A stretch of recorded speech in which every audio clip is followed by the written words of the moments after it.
Meltdown presents The Disney Click with Rick and Briers. This podcast is sponsored by Meltdown Comics and Collectibles in Hollywood, California. Find Meltdown on meltcomics.com.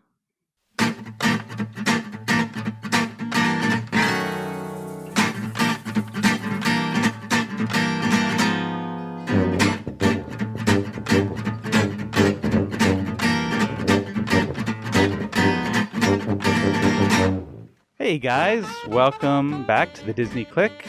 I'm Rick. And I am Briers. And we have a controversial show today, would you say? I don't know if... It's a hot button. Yes, hot button issue. It's definitely going to be an interesting one. For sure. Jinx. Oh, we're saying the same thing right off the twinsies. bat. I love twins. But before we get to the princess debate, which is going to be a discussion of the Disney princesses and their influence on society, for girls, better, for worse. For better, for worse, and on young girls. And we also want to talk about something a little bit more in our normal wheelhouse, right? Mm-hmm. We're going to give a little love to Disney World today and talk about rides. The best part. Top 5 favorite rides at Disney World. Mm-hmm. So something a little bit more, maybe what you're used to hearing. Zone. Yeah. And then something that's going to be a little bit edgier. Edgier? Okay. I don't know. Yeah, I don't know. First word that came in mind. Word fair. Association. Right. Fair enough. Yeah, I think I'm curious to see how it goes because if you haven't noticed, Briers is a girl and I have a daughter. Thank you. And Thank this you, Rick. this is something that I think is important to us. Yes, yeah. But I grew up with the princesses. It's a big part of my childhood. So we'll get into it, and it may or may not go to exactly where you or we think this talk is going to go. So why don't we get started with our top 5 Disney Click? Let's do it. And now, the Disney List. Okay, so our top 5 this week is top 5 rides at Walt Disney World. That's right, the one in Florida, the big park with 4 parks, 2 water parks. But not necessarily that many more attractions than Disneyland or California Adventure, right? We determined that there are a few more. So if you take out the water parks, they're relatively close attraction and ride types. I mean, I know that Magic Kingdom versus Disneyland, there's a size difference and number difference in number of rides, but overall, if you clump all 4 parks together, there's a lot in Epcot and Animal Kingdom, and I mean, I don't think it eclipses Disneyland and California Adventure though. I think they're closer than people might think, considering it's 4 you think parks. It's only like a 10 or 20 ride difference? Yeah, maybe even significantly less than 20 ride difference. I want to go count. Yeah, so I think we'll have to do that. Be up all night counting. I think it's significantly less than 20. Okay. I do. I don't think it's anywhere close to 20. So we'll see. But anyway, we digress. Can I start this one? Yes. Is that okay? Yeah, all right. please. So we haven't talked about this per usual, so we don't know what each other are going to say. I think in my crossover prediction, I think we're going to have 2 for sure that we're going to cross over. That's just my guess.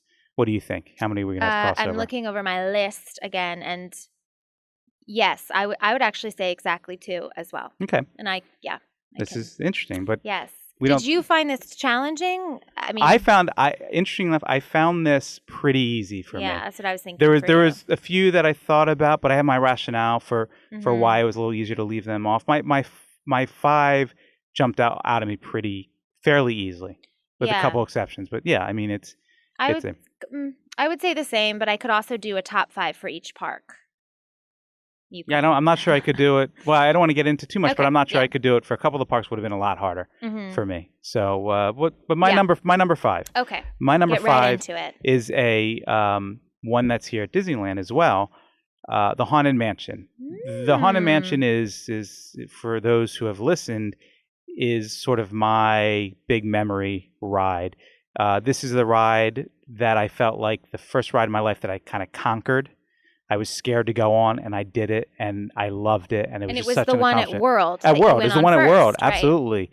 And I always remember, I've said in the past also that the approach to the one in Liberty Square in Walt Magic Kingdom, to me, Scarier. is a little bit more creepy, a little more Yes. Haunted Mansion-ish than the one in Disneyland. They've also added kind of the ending with the hitchhiking ghosts are animated now, where the ones in Disneyland are not. There's kind of that stair room that they've added. It's not so much better than the one in Disneyland, and they don't have the Haunted Mansion Holiday Layover, but it's the original for me. Mhm. It's the original one for me, even though it's not. It opened in 1971 after the one in Disneyland, but it's the one that I remember and I will always fondly look at as that ride that I did and seal the deal for me loving Walt Disney World and Disney parks and Disney in general.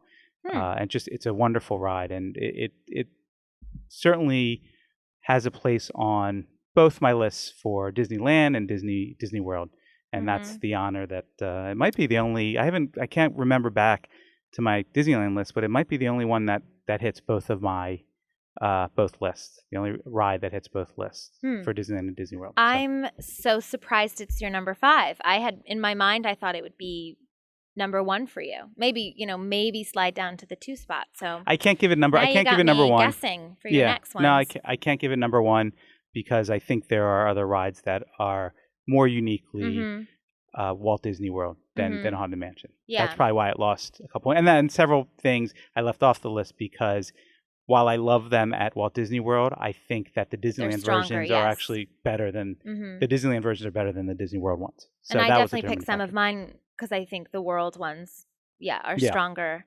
Yeah.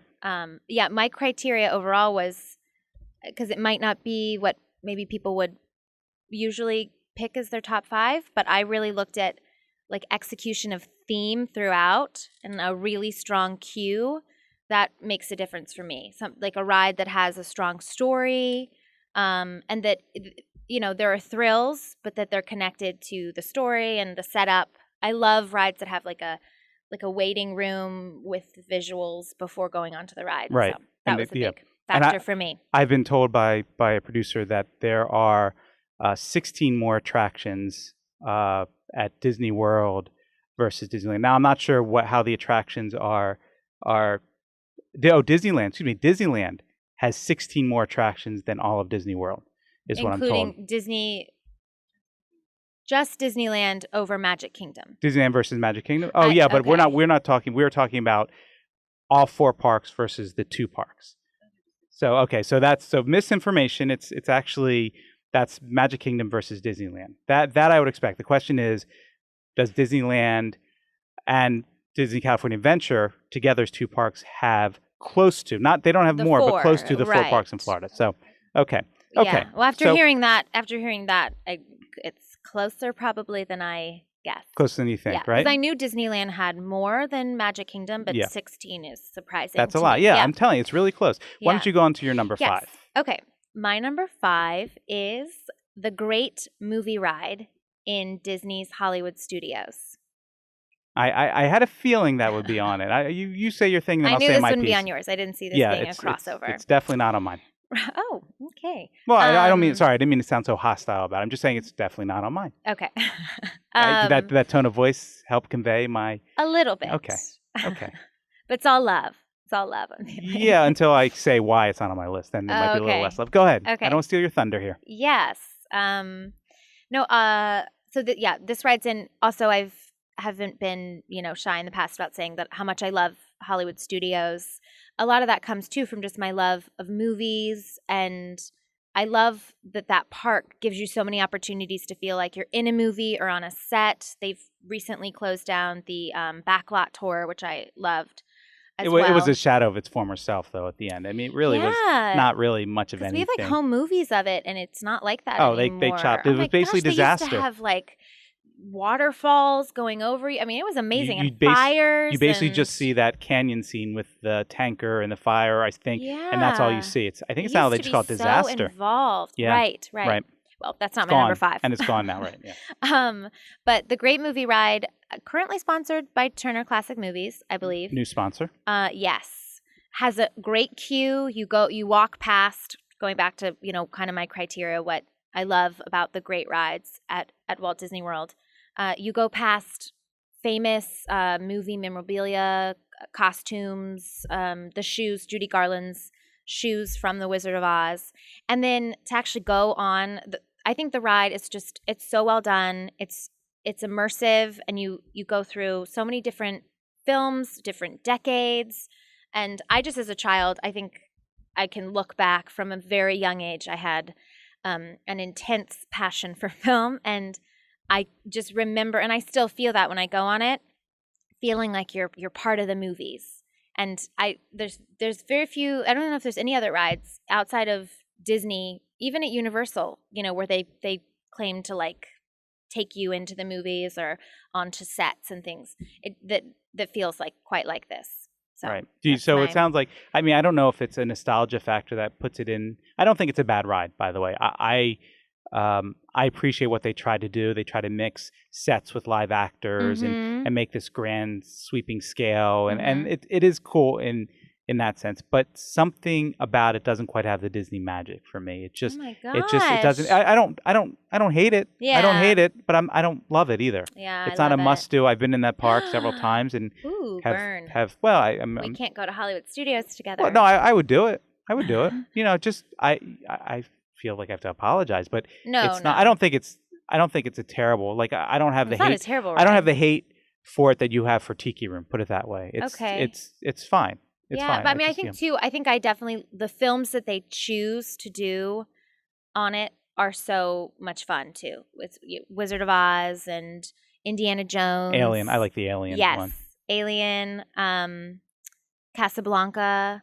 I mean, it's just they choose such great, iconic American films, So Sure. that's, I don't know. It just nice each one you're like reminded of another. It makes you want to go home and like binge watch great movies. What I like about it is most of the time, maybe it might not be a walk on, but it's like a 5-minute wait or 10-minute. Maybe it's changed. Yeah. But it's just the wait's not long at all. Yeah, feed people on. So I always appreciate that.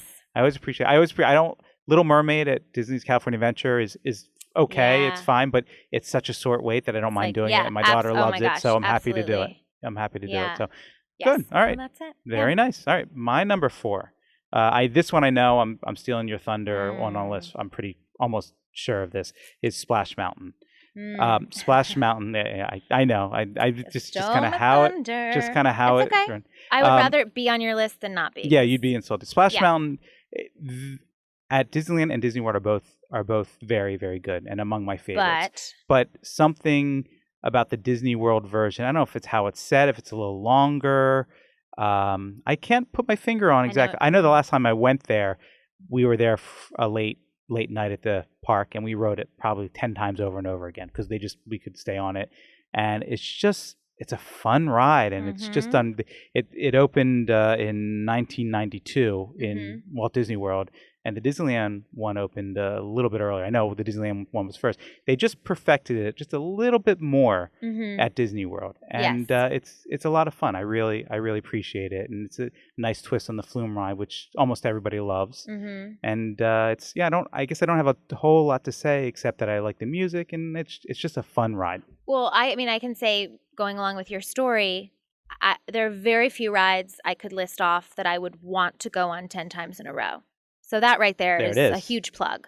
And at Disney World, this is the thing, because I've gone on it now so much at Land recently, and I've been like, it's different at World. I'm convinced, I'm going to find out in January if I'm crazy, that it's slower at World, not in a good way. At Land, it's a little hyped up and sped up. Like you want to be like the logs move faster, or the characters move faster. No, okay. The logs and the music feels like at a faster tempo. Okay, it literally feels like everything's a little like, I don't know, like on speed or something. It's just like, come on, calm. Let's slow it down a little, and it is slightly longer at World. I think so. Yeah. So I don't know if they did drag out the music a little, it's funny. the tempo. I can't put my finger on exactly what makes it better. It's different, but there's something different, and I like it a little better at Walt Disney World. The logs are bigger, right? And I wonder too if are they side by side? Bigger, are they side by side in Walt Disney World? It's like chunkier, like twice the size. Maybe that has in something width. to do with it. Yeah, I think that slows it down because the logs can't move they're twice as big. They've got to be going a little slower, and you have more time to take in the scenery and stuff. Which is I Spoiler: Space Mountain in Walt Disney World is not on my list for Walt Disney World.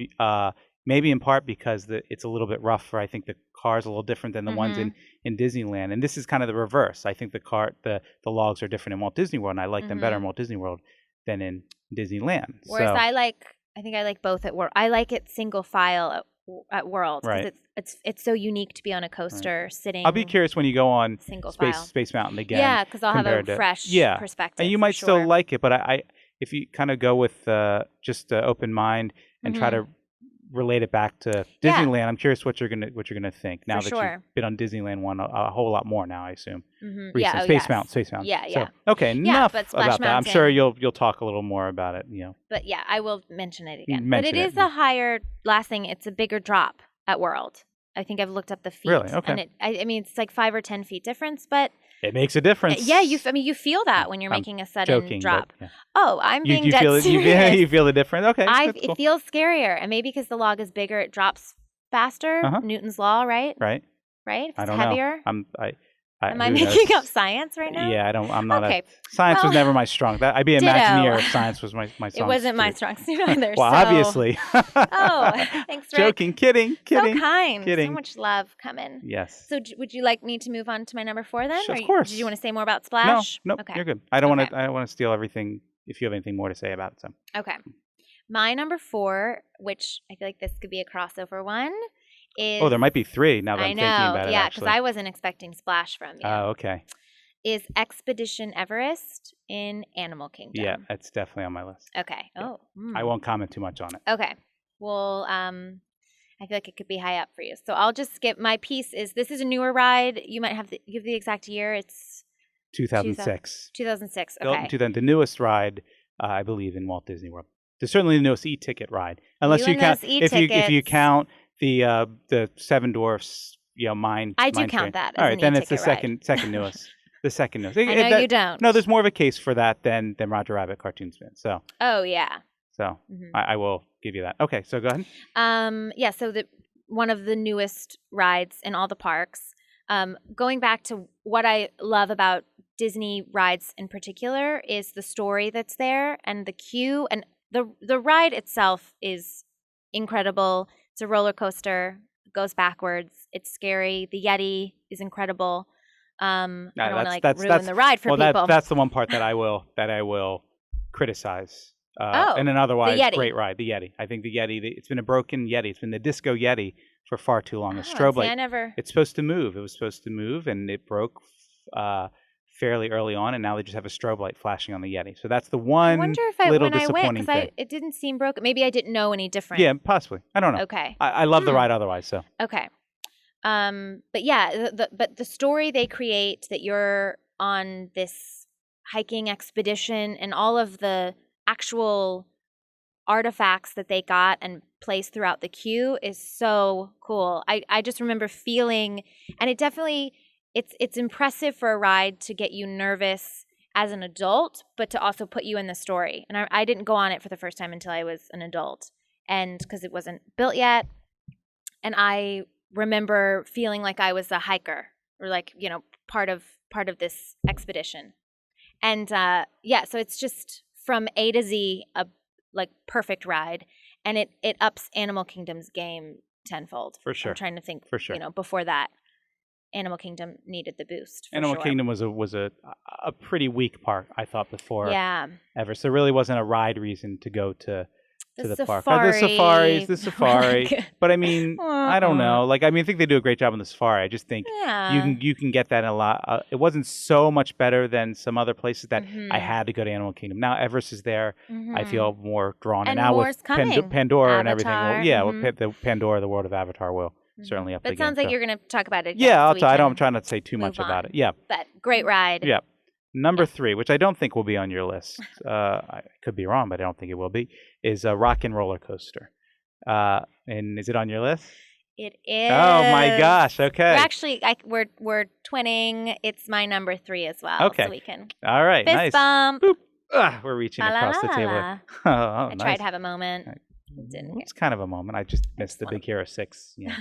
Betamax thing. But yeah, number 3. Yeah, Rock and Roller Coaster is. I think if you took away the theme and the inside and that sort of thing, it would just be a cool little launching coaster. But I love it's so obvious the theming that it's great. Mhm. The Aerosmith have Well, to it's get to just the like studio. Aerosmith. It's over the top. Yeah, just the like the launching band. thing.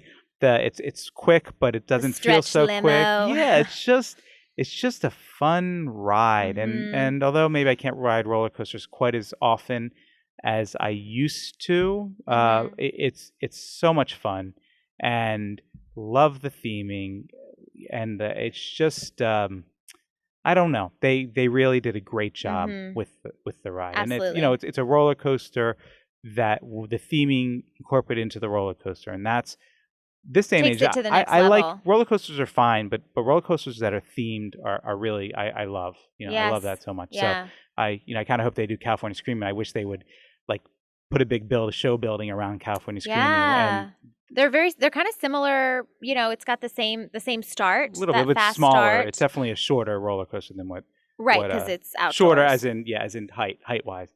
The rock and roller coaster. Yeah. Yes. Because So, it's enclosed in a but building. yeah, what do you think of Rock and Roller Coaster? It's in your number 3 as well. Yes, same. This is so great. Look at that. Look at us. No, I mean, again, everything you said, but the story that they create and you watch this video, and it's not your normal like on a little tiny screen video. You're literally looking into their recording studio, and they project, their manager coming and everything. It just takes you in, just like Everest. And puts you there before you're even on a roller coaster, and does what Disney does best. And then I love too the queue right before getting on to the ride, and you're in like a back alley of Los Angeles, and all the coasters have really funny vanity plates, and I wish I remembered some of them, but they're all like like Aerosmith songs, Right. And let us not forget the music, the on blasting, that and I it's forgot different about songs. You get it's random. You don't get it goes well, and that's I like Space Mountain. Say for the same reason, they put it right by your ears. Yes. You're just enveloped in the music. The one thing I will say about Rock and Roller Coaster, which some people might find a little cheesy or not, is the neon signs and stuff. It works. It works well it keeps for me. It dark. Yeah, it works well. Otherwise, they'd have to make it brighter. Right. I feel like. Right. It does feel a little bit. If you think about it a little bit, just thrown there. Oh, let's throw some signs here and have, but it works. It's a roller coaster. You're not going slow enough to see anything. They can't anyway. do much more. Right. Yeah, and I love when you get off. You're on the red carpet backstage at the event. Right. I mean, they don't. It's like they didn't miss anything. They didn't get lazy in any area. Yeah, it really is a fantastic. Great. And I love. It's like tucked right back there in the park.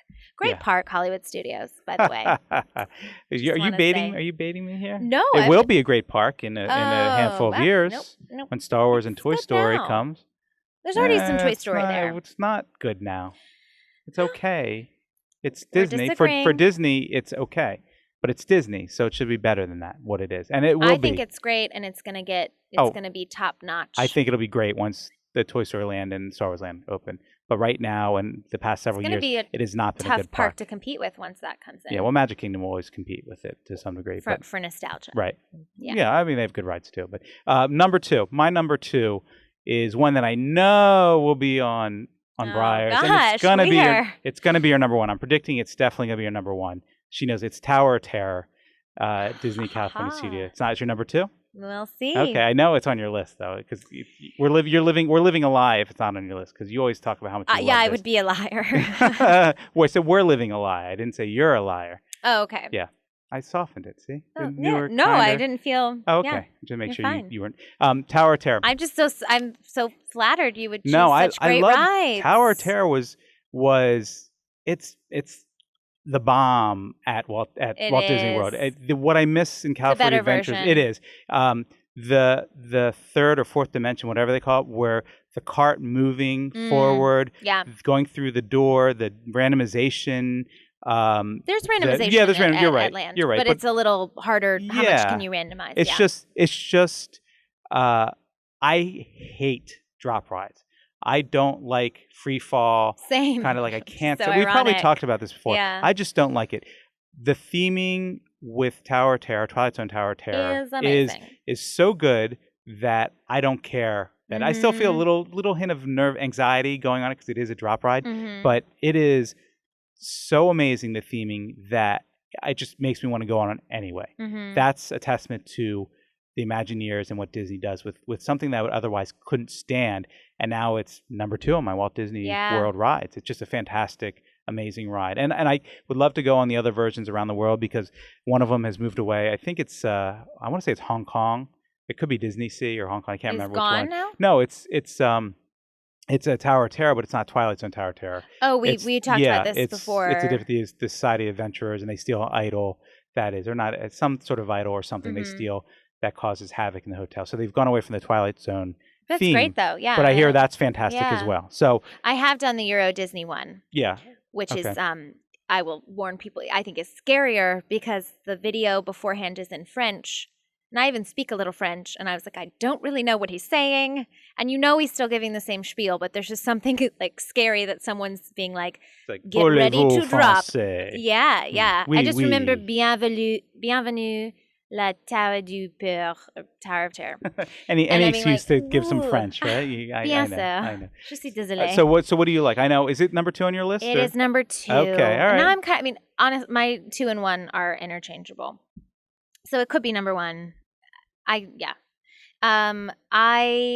It's the one ride that I still get scared on, no matter what. I'm still terrified. And I always am looking for children like 10 and under that I can be like, okay, like if the 7-year-old can do it, like I can do it. It's okay.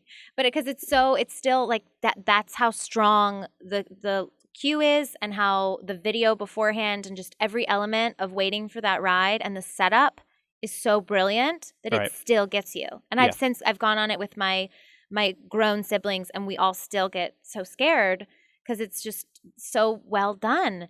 And the ride itself, it is scarier and a stronger ride. I still love the Disneyland one and always do it.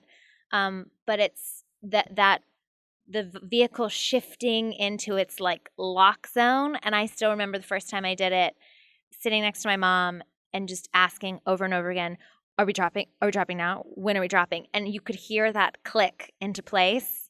And she was like, I think we're about to drop. I can't wait to the day I can get my kids on that ride. I think they're in for such a treat. Yeah. It's a wonderful And the view ride. at the top is so neat. Day and night especially. It's magical, to say the least. And you can see out at Disneyland, it's great. You can see out over both parks. Right. It's really cool. But it's just a great ride from top to bottom. We agree. No pun intended. It is outside the fact that it's a drop ride, which I don't like that Same. in general. It is. I hate drop rides it is too. Perfection. I guess it almost could have been my number 1 because my number 1 we've talked about already, and I picked a little thing. I'll go to my number 1, which is Expedition Everest is my number 1. Yeah. Love it. The Disco Yeti is my one little gripe with it. You and that Yeti. But it is. To me, it's the scale I like. They did something kind of innovative. It's the first one in the park that goes backwards. Oh, yeah. And you have no idea. And the theming is amazing. It's everything. It's such a clean coaster, too. Yeah. It's so tight. Yeah. It's everything that a themed coaster should be. Mm-hmm. And I think it's I've only ridden it in the future. Yeah. I've only ridden it once or twice now, actually. And it stuck with me, and it is, I think, in a lot of ways what Matterhorn. It's like Matterhorn 2.0. Yeah, but it's 4.0 it's 10 times better than Matterhorn. Yeah, I mean, I like Matterhorn, but Matterhorn has drop. flaws. Yeah. Its big drop is big. Yeah, I don't know. I don't find it that scary. I think Tower of Terror is scarier than Expedition Everest to me. I get a lot more anxious about. Yeah, I think because of Tower all the preparation they do. Maybe they put I don't you know. Through. Yeah, roller coasters, knowing like it's not a straight down drop. It's a drop. But I am less scared when it doesn't go upside down and you just have the seat. You're more scared or less scared? More scared. On Expedition Everest. Okay. Because your upper body is like free for the taking. I don't know. It's like I don't know. There's something secure about the shoulder rests and something about the way that the ride works and not being able to see the way is a little less frightening to me. It's so awesome. I find it a little less frightening because I don't know. I guess I can see the track in part. I mean, you can't see when you're going backwards. But it's just, that backwards part is great. I don't know. It's a great ride. It's massive in scale, which I love. I love a massively scaled theme ride. But Tower down of Terror to the falls details, into though, they still bring it down to, yes, the minutia. And Tower of Terror falls into this, and Splash Mountain probably falls into this. I will say there are others. Well, you do your number one because there's a couple. I won't call them honorable mentions exactly, but my reasoning for why they didn't make this list, I would like to expand on. But you go first. Yes, and my number one is Splash Mountain, and I think too I wanted to put it as number one. It's my only one from Magic Kingdom, and I kind of wanted to pay homage to that park in number one because that is the park that can't be beat for nostalgia reasons, and just it's the most Disney park of all, and it always will be, which is great. But Splash Mountain, it's stronger at Disney World. It's like I said, I think it's slower, less hyped up, and the drop is higher, and it's just and this has been I've always spoken about Splash Mountain so fondly. It's just such a great ride. I mean, how many rides can you do 10 times and not get tired of them? It's just an awesome ride, and love the music. And I feel like it's one that gets in, you can ride it when you're pretty young because you're usually not, if your parents can convince you. And it was one of the earliest ones I did that was scary. Bad. It was like my first scary ride at Disneyland or Disney World.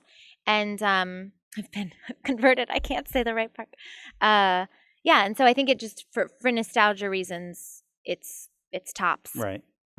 Something telling about my list, by the way, is that there's no Epcot rides on my same on my thing. I love World Showcase. But World Showcase is not about the rides. Yeah. Future World is a little more Epcot's so, but they've just kind of my least favorite park. Yeah, we've talked about this, and I really like World Showcase a lot. That's one of my favorite parts of the park. But as a ride park, I thought about Test Track, but what I really thought that was on my honorable mention. But Test Track loses out because I think Radiator Springs Racers is so much better. It's a better version. That's why I didn't do. It's different, but the same kind of ride system. Mission Space was on my. It would be honorable mention for because I was trying to include Epcot. I felt a little bad. Oh, see, I didn't feel any inclination. I didn't feel any a little remorse to leave an entire park off. Right. And Mission Space has been updated, and the element of interaction that you do, and you're assigned a role in the spaceship. And have you been on it? Admission. I've been there a couple times since Mission Space has been open, but for some reason I never have gotten to go on it. Gotta get straight to the world, the back of Epcot. The pavilion. We had one fast pass that day. We had that, but we had I find the Test line Track goes fast. Yeah, I don't know. We just didn't make it. We were with my daughter at the time, and my family. We just didn't get to it. Well, that would actually go up, above Test Track for the same reason I would knock Test Track off because of cars. The Mission Space is the updates are really well done. I want to do it's Judi Dench narrating, and there's something calming about having her British. The Dame. Yeah. I also Big Thunder Mountain is. Yes. I like Big Thunder Mountain a lot, but I'm so used to the Disneyland version now, and I kind of feel like they're a little different, but kind of the same. But now the Disneyland version's been updated a little bit.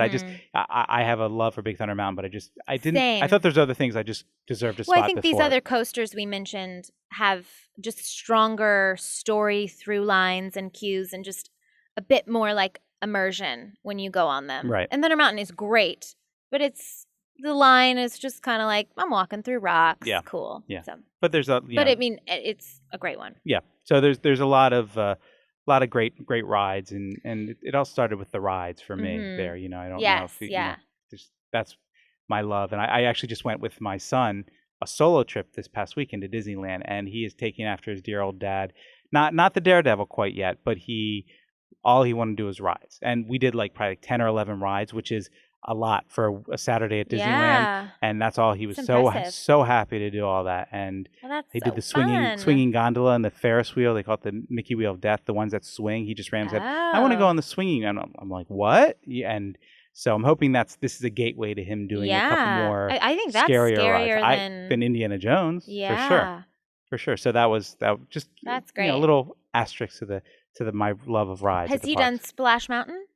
He did it once. Okay. He didn't know what was coming and did it, and he's like, "I'm not going to do that again." He didn't cry. Yeah. But he kind of after doing, I think it freaked him out. He's like, "I'm not doing it again. Maybe someday he'll do it." I don't know. As he gets older, I'm hoping he gets a little bit more. But he's only 5. I feel like that's the first one you can get younger kids on. I didn't feel bad taking him on it, but he did it, and he's made it clear for now that he's not planning to go on it again. Yeah. Right now, we'll see. We'll see. But I have hope. Yeah. Anyway. We had a lot of crossover. Yeah, that we say this every week. This was 3, right? 3. it just shows, I think, that these rides really like Set the bar. stand out. Yeah, they're Yeah. exceptional. Yep. Especially, and they're stronger at World, the Right. ones that are at both. Right. So we know you guys have opinions, so let us Yes. know online. Tweet us Yep. at the Disney Click using the hashtag #Top5DisneyClick. And also be sure to follow us on Instagram, and you can share in the comment section of Instagram, share your top 5 as well there. We want to hear your favorite rides. For sure. What we left off. What you agree, what you disagree. Yeah. Okay. Next up, make your case. All right. So now we have what we call the princess debate. This might be a little, I don't know, controversial. Certainly people have strong opinions about this. There's a lot of talk out there about princesses, the Disney princesses in particular, and the influence they have on young girls and I guess women in general, and standards and things they say.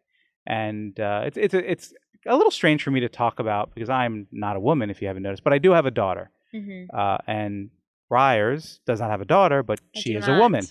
So we Thanks, thought Rick. we thought it, and boy is she a woman. I just like the way you say it. She is a female. So we thought we would kind of explore a handful of the princesses, and kind of talk a little bit about, the cons, followed by maybe the pros, and Mm-hmm. and go from there on this, and sort of state a case.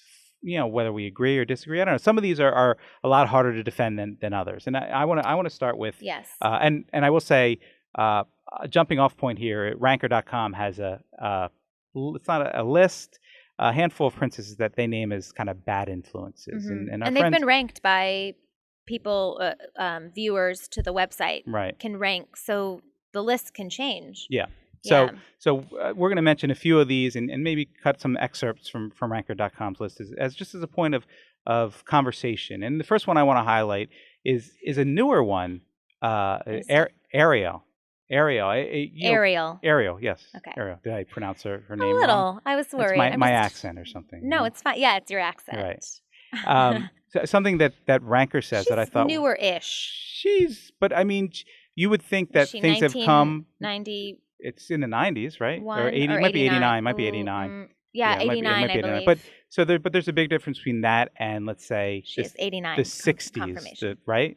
When was Snow White? What was the year? Was she 50 something?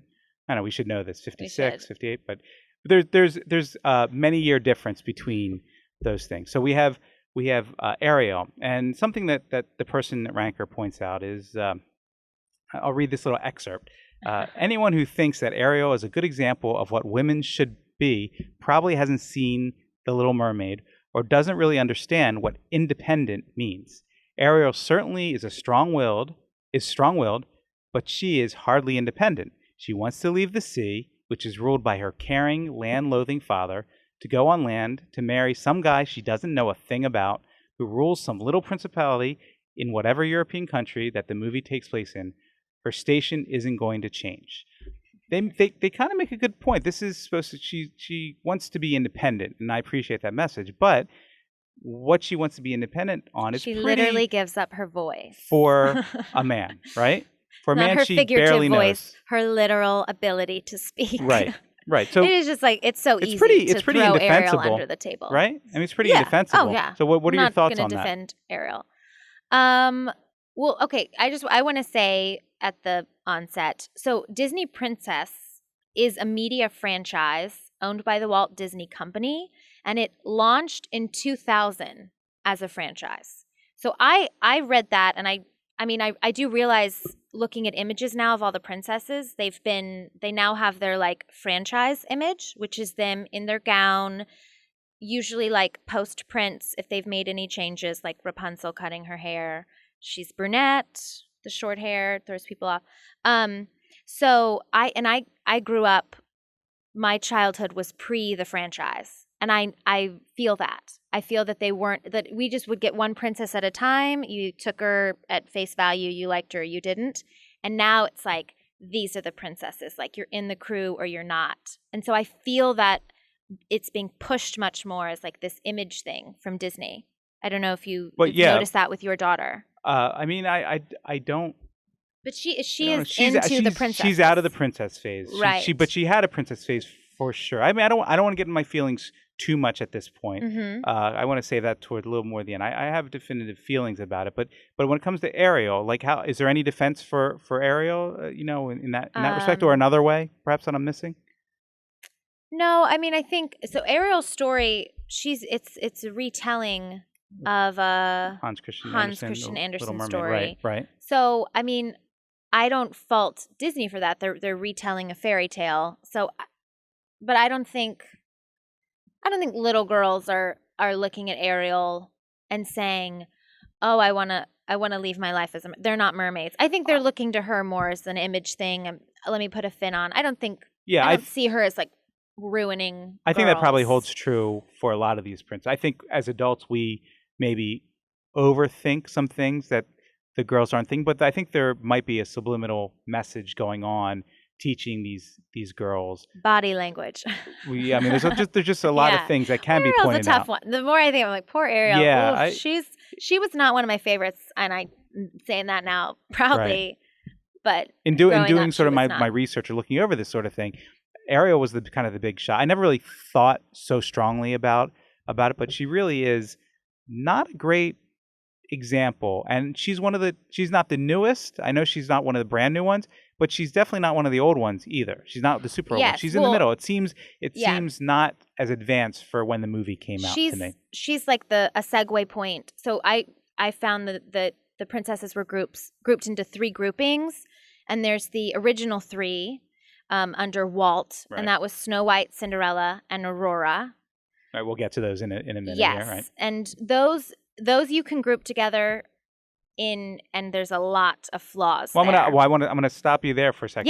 Yeah. The Snow White is somebody I'll point to that isn't as bad as you think she is. The thing about Snow White is, I'm not saying that she's a perfect role model or a good example, and that voice kills me every time, and she comes across kind of ditzy as this ranker list will point out. Mm-hmm. But some would say she's a little bit more of a product of the time, whether that's right or not. Okay, like so roles were a little different back then. And 1937. It came out in 1937. So a little way different, off. Yeah, a lot different. I was thinking, boy, I was way off there. That's like so I'm not intensely long ago. So putting it up as example to kids now, I could see people having an issue with that, and maybe that's what we're talking about a little bit more than what at the time. But at the time and the role that she served, you can kind of see in that perspective that it's not as bad. She's cleaning a house. Yeah, I mean, like it's not. Yeah. Look, it's not what we do.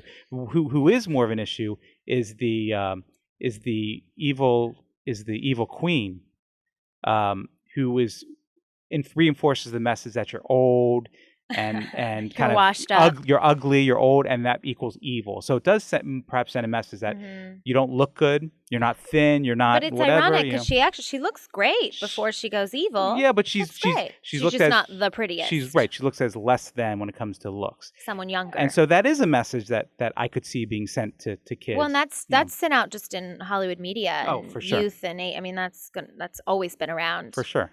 Yeah. So that I just point out Snow White as one who I thought at first was going to be a lot worse. My thinking was going to be a lot more negative on Snow White.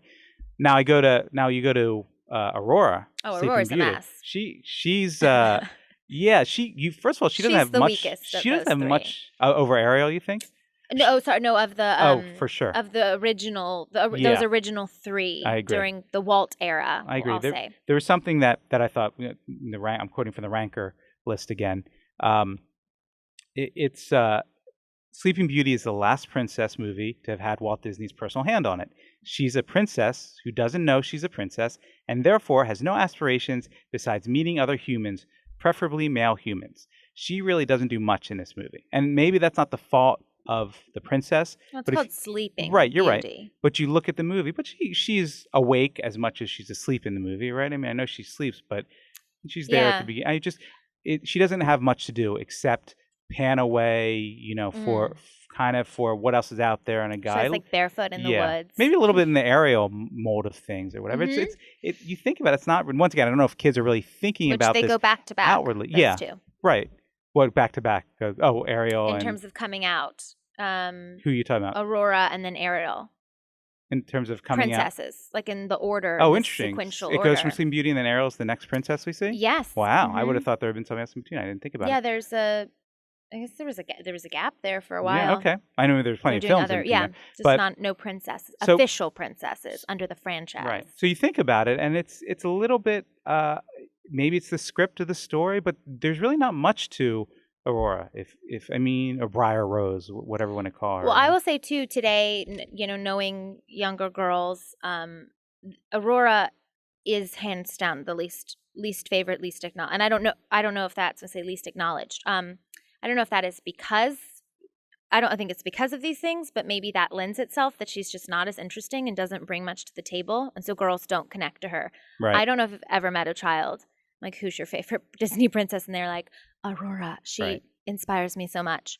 So kids aren't picking up on. I mean, and even Snow White is very, very rarely mentioned as a favorite. Cinderella, she gets a little more. She gets a lot of mentions. She also has the castle.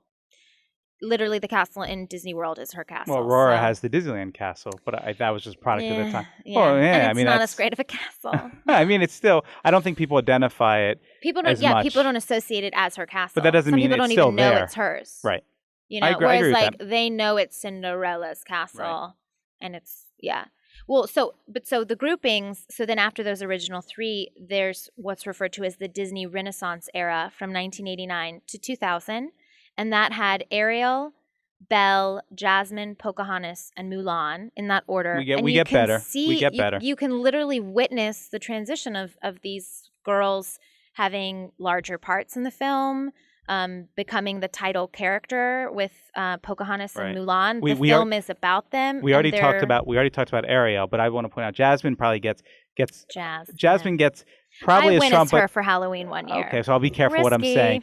Jasmine, I don't think it's Jasmine. They really paint Jasmine as a strong-willed, making her own choice kind of princess, and that to appreciate. The movie does kind of marginalize her a little bit. She's kind of a plot device. Her movie. It isn't her movie, but it's like we don't complain about John Smith in Pocahontas. We're not like, oh, John Smith just didn't get enough time in that movie. It's not his movie, and it's not her movie. Wouldn't you say? It's Aladdin's movie. I agree. And I'm fine giving it to him. It's a step in the right direction. It's his story. But Disney couldn't quite go as far to give this strong, independent woman, make her kind of a co-protagonist. She showed her midriff. right. Ooh. This is me at like 5 it for is Halloween. It is a step in the right direction, for sure. I think as a character, we can look and say, we're getting better. But it's still, she is kind of marginalized, I will say. I think she's a step down from Belle. Oh, 100%. Interesting. Belle is kind of is an interesting case. Well, you're going to read some of the Ranker stuff. I've read the Ranker argument, and I think that they're twisting things. I don't agree with it. So, but if you want to read it, please, so we can dissect it. The gist is, let me see if I can read this, sir. The problem with Belle, this is from the Ranker, it teaches women that they can effectively change the man they love into the person they want him to be, or conversely, that women should change to be with the person they love.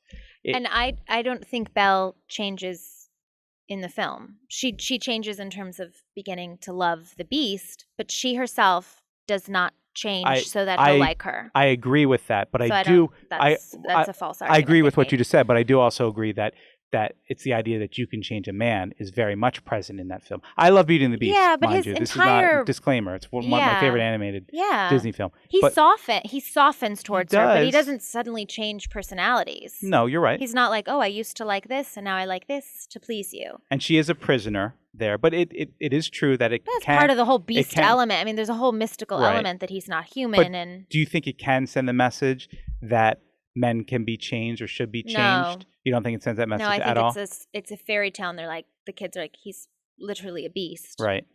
And it's teaching him a lesson that he was just he was raised in royalty. He had some selfish issues that come with the territory. Oh, he was obviously very cocky. Very nice. I mean, that's not. He was beastly. He was beastly as a human. But that makes sense. If you were raised with all this wealth, that would probably happen. I think there's so much good stuff to be said for Belle. She's my number one. Just to put it out there. I think too, probably, she came out when I was very young. She's well-read, incredibly book smart. That's made clear from the beginning. The most attractive man in town, albeit a jerk, professes his love to her, and she's like, no, thank you. Bye. And she falls in love with this beast, literally a beast, doesn't fall in love with him based on his looks, doesn't know he's royalty, right? She doesn't know he's a prince underneath. I mean, well, she knows he's the king of the house, but she didn't know his story right from the beginning. Like owner of, right. But she doesn't know he's royalty. Right. Well, I mean, she's not going for him. She doesn't care about. She doesn't care about the fact he's a beast, although she's scary. She cares more that he's mean. Not the most great looking. But he's mean. That's she cares that she's not nice at the beginning of the film. Right, and that's just because he has anger issues because he's been stuck in a beast body. Well, again, it all makes sense. Look, I don't want to come. I don't want to come on the side of being anti-Belle. Favorite animated hand-drawn animated movie. I can see Belle being held up as the picture of independent and don't judge a book by its cover and well-read and smart and that sort of thing. I think there is a little bit of danger in the fact that we hold her to these standards, and there is a message about trying to change somebody too in there. I'm not saying I 100% agree with it, but I do think there's a nugget of truth there that it can send the message to somebody out there that you can try to change somebody. Yeah, but I don't feel like she's like, there's not this sense of like, let me fix him. He's broken. It's more like, let me soften him and teach him like it's okay to be happy and not. And he has some issues, like he angers easily. I don't know. It's like, calm down. Like there's no reason to throw your food. There's a lot of nice. It's like teaching a child at times. There are a lot of nice guys out there who might have anger issues, but not anger issues to the level that they're going to hurt the woman they're with. That's not okay.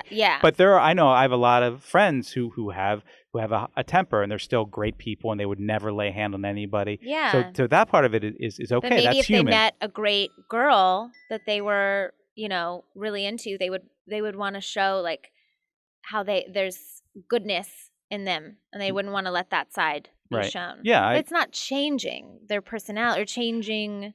All I'm saying is that I could see it being interpreted. I tend to agree a little more with you, but I see the other side of it. I think we're looking more at storyline versus Belle as a princess and as a role model is, I think. Well, I don't know about that. I think that it's very much a personality trait of some people, perhaps, to try to change the person they're with, men and women. But that's not her person. She's not going around trying to change everyone. No.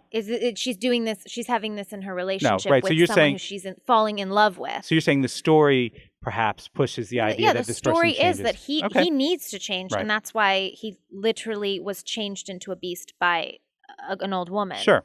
So I think that's more being picky, nitpicky. But I think in terms of looking at her as a princess and as a role model, she gets an A+ grade. Okay. And she would get an A+ on the test because she's so smart. Now I know there's like nothing to fault with Belle. I'm gonna let you run with Mulan because I know Mulan's one of your favorites. And I think she's a pretty good example of a positive.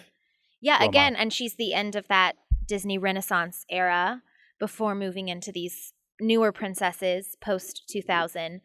Mulan is, again, right up there with Belle, very little to fault, and doesn't even have much of she has a romance, but it's very like second, third story. Like there's a war going on. We got bigger things happening, and we need Eddie Murphy to be funny as Mushu.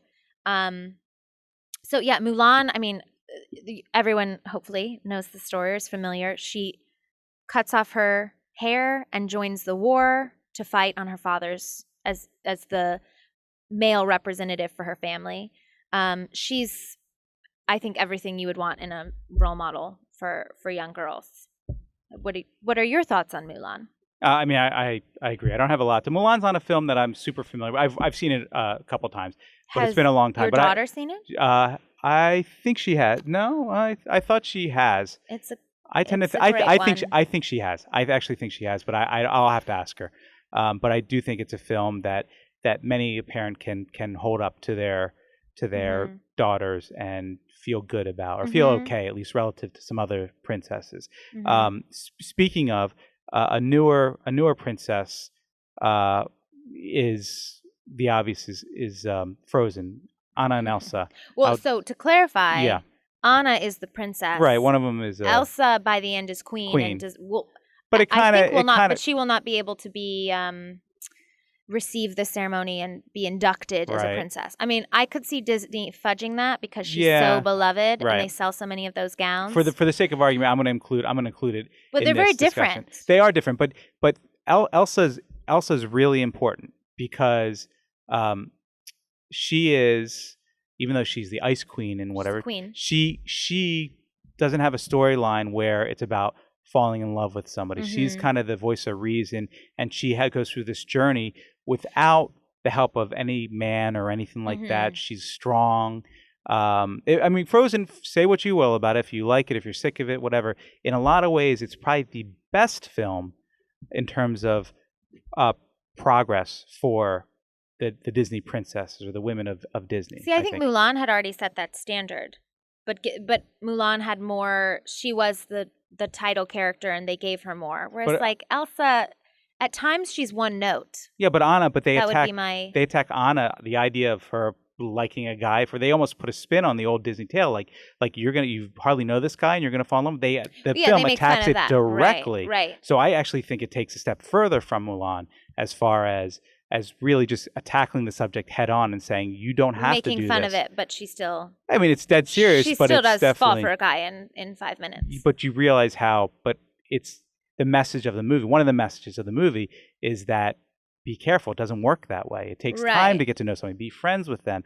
Yeah. Life is not about being with a man, finding your prince. There's so much other, and that's I think the link in a lot of these things is all about the romance is second. I understand. It doesn't even, it like barely plays out. The guy comes to like visit her and say hi. It's like we don't even know how it ends. Right. No, I think Mulan is one of the best examples. Mm-hmm. I'm going to hold up to Frozen for a lot of the flack it gets for being overplayed and whatever. I want to give credit. I want to give credit to Frozen for having two strong women in the film. And you can say what you want about Anna's progression, but it's necessary to kind of teach those out there. And once again, I don't know that going a little more personal, I don't know how much my daughter picked up on it or other young girls pick up on these things. But they are, it's sending a different message to them than the films of years and years and years ago are in the Frozen. So I appreciate those Frozen early for that. ones. Yeah. Well, and I give more props to Anna, actually, than, because like I said, Elsa, sometimes I struggle. I feel like she is a little one note. Every time we see her, she's just, my powers. And it's like, what else is there, Elsa? Like, what else you got going on, girl? It's like, come on. Whereas Anna just has so much character and personality, and she's a little weird and awkward and feels like a real girl. And they let that show. And I've heard really interesting interviews with Kristen Bell talking about developing the character and how she felt like she could bring some of herself to it. And so that was really unique for me with Anna, and that's what stands out. She feels like a fully fleshed out character, and she's a little like insecure and says funny things. It is in the song says like she feels gassy and right. It is Anna's movie more than Elsa, exactly. Right? And we can agree to that. Yes, and she's the more well-rounded character. And I love that the men are kind of doofuses in the movie, but they're kind heart. They're not total characterizations of being clumsy doofus. Sven isn't. What's that? Sven. No, so much I know. I know. This will show our Frozen knowledge. Who she ends up with, or doesn't end up with, but what's his name? You're drawing a blank. Maybe I avoided it because I couldn't. You're drawing a blank too? Yeah. Well, it's not Sven. It's Sven is the reindeer. Yeah, Sven's the reindeer. Christoph. Who she ends up with isn't a doofus. He's not, but he's a little clumsy, wouldn't you say? She's clumsy. No, you're right. She's more clumsy than which he I is. love too. That he's more realistic. Christoph is more realistic about things. Yeah, saying, it's like, great. You can't fall in love with think a prince. he's great. I think he's fantastic. We don't know he's his not, name, he's not but a prince. He's not a prince at this point. Oh, right. But, exactly. But it's. I was gonna say too. I just remembered showing Anna as as like another real girl element, showing her wake up with like slobber on her mouth and her hair all messed up. Moments like that is really, because usually the princesses are pretty. So flawless. There are so many moments in that movie that as I said, I think it's become a butt of a lot of jokes now that it's, let it go, let the movie go. It's so popular. It's all over the parks, this and that. But I don't want to lose sight of really so many of the positive things that it brought into the Disney princess verse. Yeah. And I think that's one. I have a question for you. Yes. I want you being an impressionable young lady that you were, what's your feel? How did you feel the princesses played a role in your life growing up? I think, I feel like I'm speaking for all. I think I enjoyed them, and I had fun singing their songs and dressing as Jasmine one year for Halloween. But I look back on my childhood, and I don't think I ever made any huge decisions or changed my personality or was like, I'm independent because this princess is. So I think as much as we sit here and talk about this, or as much as parents might fret, I would hope that this is the case, but that the majority of the time, these princesses aren't making enough of a dent that they're going to change your child's personality or make them only care about getting the prince in the end. That's my 2 cents. Yeah. I tend to agree. I think I have some friends who aren't crazy about introducing the princesses, and sometimes the girls just find a way to have it thrust upon them. And I think it can be a little overblown. I mean, you don't want to tell them what they like and don't like, but the tricky part of it is that sometimes it's getting better, but sometimes the only thing presented to these girls are the frilly pink princess dress kind of thing. They don't have as much choice in liking things that are move away from it. I saw recently there was a box set of action figures from the new Star Wars, The Force Awakens movie coming out, and Rey, who's one of the main protagonists of the movie, look at her as the number one, but she's not included in this like set of 5 figures for boys. Well, or I mean, they're making it like action figures. Action figures are they for boys? Can they be for girls? No, they should be for. There's no Rey. Yeah, there's no Rey. Wrong with so that. We still haven't come. I understand there's business demographics, but still that weird. Feels wrong to me. Yeah. That Rey's not like Rey can't be. Maybe there's girls who want. Maybe not. But she's a main part of the story, and you're not going to include her in this I set see everyone of figures. being upset about that. I see that just it feels like like the main character's missing. Like that's a huge. And they talk flaw. about it happens with the Avengers. A Black Widow is often left out of things. I get that they're saying that they just don't sell. It's demographics business, but it also you can be the change. The toy company or Disney or whoever can be the change and say it's okay. This is a part of we're all we all can be superheroes. We're all part of this story, and by leaving them out, it sends a really bad message. I almost think that's more damaging than what the princesses are or aren't to a certain degree, because that does give a choice and send a message. So I don't know. Yeah, that's interesting. Well, I think having Rey, be the main character in the film or have such a presence in the film is going to hopefully strike a huge change, as well as the other Star Wars film. That's the Rogue Squadron one. Yeah, having Rogue a main female character.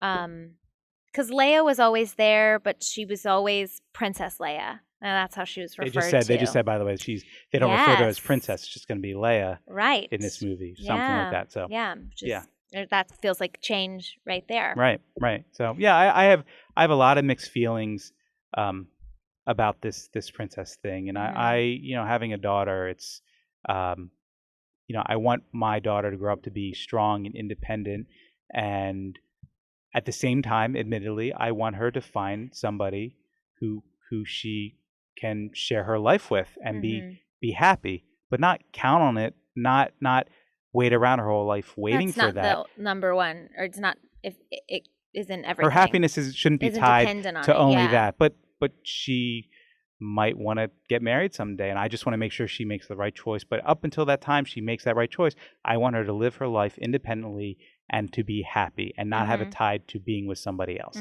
And I think we're getting better within the Disney princess universe, but we do have this long-standing storylines of Disney past of saying it's all about finding the guy in different variations and that sort of thing, and that is a concern. And I don't know how much of the message she's picked up there, and I would like to have her enjoy the princesses and the story and the fantasy while deprogramming the waiting for true love part of it. And that's a little tricky.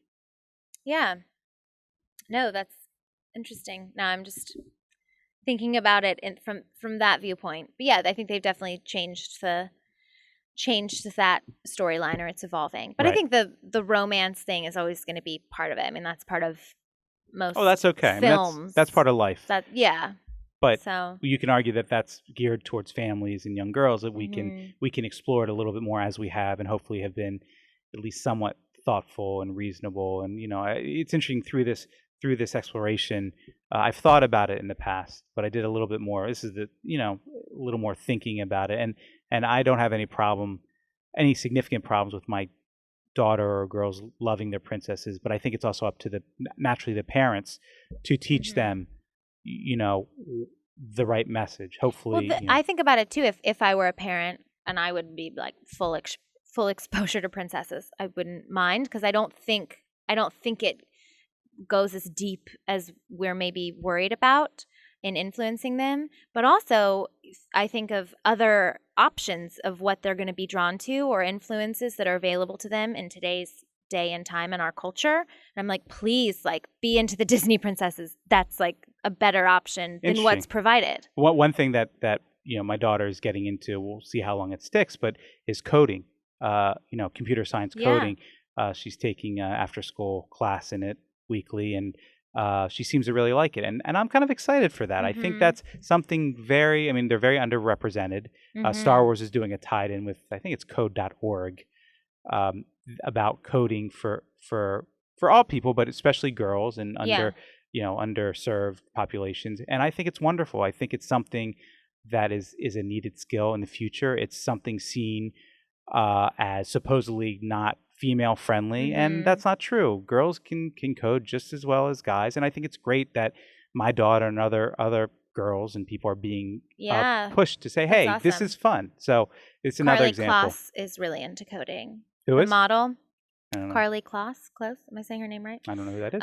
It's Taylor Swift's best friend. Okay. I don't know why I know this, but I just remember reading an article, and she's become really into coding and wanting to push young girls into learning it as well. And I think that's awesome. Yeah, I think that's very cool. So it makes me, there's hope. I have hope, and we're going in the right direction. Hope for humanity. And well, I'm hopeful. I'm a Disney guy, so I have some hope. Pessimistic, realistic, filled with hope. Sometimes you're more optimistic. That's right. I try. Sometimes you like Splash Mountain and surprise me. Full of surprises. Anyway, guys, we are out of time. Hope you enjoyed it. Hope we, gave some thought-provoking material. Please join the conversation. I really want to know what people think about the princess debate. Yeah, it's important. It's an important one, and I think we feel very strongly about it. Anyway, look us up at Twitter at The Disney Click. And on Instagram at The Disney Click. And hope you guys have a wonderful, magical week. Take care.